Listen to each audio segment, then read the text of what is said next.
महाराजगंज के धानी में सीएम योगी ने बाढ़ प्रभावित क्षेत्रों का किया हवाई सर्वेक्षण, पीड़ितों को बांटी राहत सामग्री। नमस्कार, मैं हूं ग्यासुद्दीन लसानी और आप देख रहे हैं केबीसी न्यूज। मुख्यमंत्री योगी आदित्यनाथ ने शुक्रवार को महाराजगंज के धानी ब्लॉक में बाढ़ का जायजा लिया। हेलीकॉप्टर से हवाई सर्वेक्षण करने के बाद धानी में बाढ़ आपदा से निपटने के लिए किए गए उपायों को देखा। 120 लोगों में राहत सामग्रियों व 19 लोगों में अनुदान का वितरण भी किया। 6 लोगों को खुद मुख्यमंत्री ने अपने हाथों से अनुदान वितरित किया।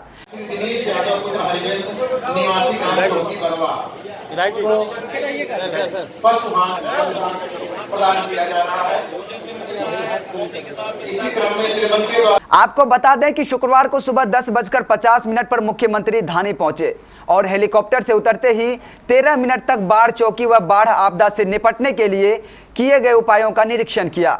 11:03 पे मंच संभालने के बाद मुख्यमंत्री ने कहा कि उन्होंने धानी ब्लॉक का हवाई सर्वेक्षण कर बाढ़ के हालात का जायजा लिया। इस बार अक्टूबर महीने में पहली बार बाढ़ का प्रकोप दिख रहा है। इस आपदा से निपटने के लिए सभी अधिकारियों को लगा दिया गया है ताकि लोगों को किसी प्रकार की कोई भी परेशानी ना हो। केंद्र व राज्य सरकार ने पीड़ित परिवारों के लिए पर्याप्त व्यवस्था कराई है, जिसके तहत राशन किट भी उपलब्ध कराई जा रही है। बाढ़ से क्षतिग्रस्त हुए मकान पर 1,20,000 रुपये आवास योजना के तहत दिया जाएगा।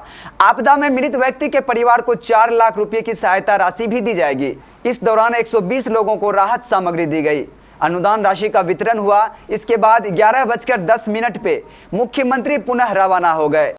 दुर्भाग्य से अगर किसी की मौत आपदा के कारण होती है, उन परिवारों को 4 लाख रुपए की सहायता तत्काल उपलब्ध कराने के निर्देश दिए गए हैं। अंग भंग होने की स्थिति में 75,000 से 2.5 लाख रुपए तक की सहायता उस परिवार को उपलब्ध होगी। और अभी इस अतिवृष्टि के कारण भारी पैमाने पर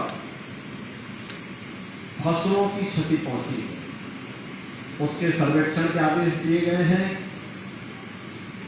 जिससे बहुत शीघ्र ही सभी प्रभावित किसानों को हम लोग फसलों का मुआवजा भी उपलब्ध करवाने के लिए नगद धनराशि उनके खाते में उपलब्ध करवाने का कार्य करेंगे।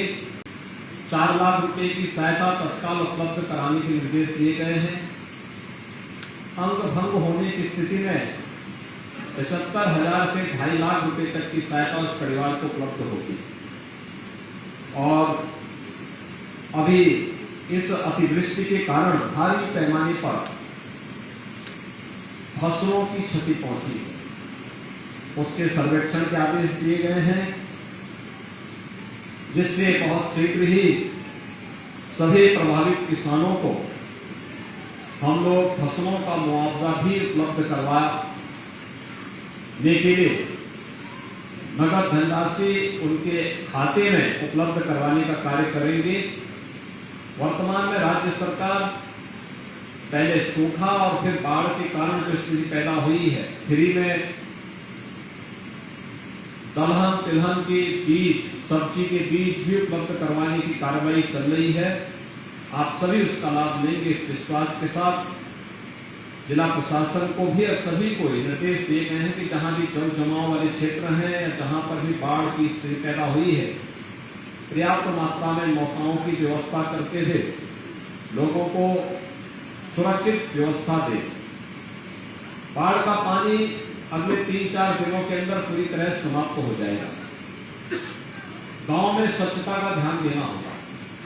दीपावली के पहले हर जगह साफ सफाई की व्यवस्था, छिड़काव की व्यवस्था, सड़कों को फिर से बनाना और बिजली जहां बाधित हुई है बिजली को बहाल करके दीपावली के पहले हम लोग पूर्व की स्थिति में नहाने की पूरी व्यवस्था करें, जिससे दीपावली का पर्व हम हर्षोल्लास के साथ आयोजित कर सकें। आज के इस अवसर पर आप सबको इस बात का आश्वासन देते हुए कि सरकारें, केंद्र और प्रदेश दोनों सरकारें पूरी प्रतिबद्धता के साथ जनता जनार्दन की सेवा करने के लिए तत्पर है, हर संभव सहायता करेगी। जनप्रतिनिधिगण और जिला प्रशासन के लोग आपकी सेवा में लगे हुए हैं। किसी भी चीज की कमी नहीं पड़ने दी जाएगी। इस विश्वास के साथ आप सबको मैं आपदा की इस घड़ी में शासन की ओर से पूरी तरह आश्वस्त करता हूं कि सरकार आप सबको हर संभव मदद करेगी। आप सबके प्रति मेरी शुभकामनाएं। धन्यवाद। जय हिंद। बहुत बहुत धन्यवाद। केबीसी न्यूज के लिए महाराजगंज से ओमधर जायसवाल की रिपोर्ट।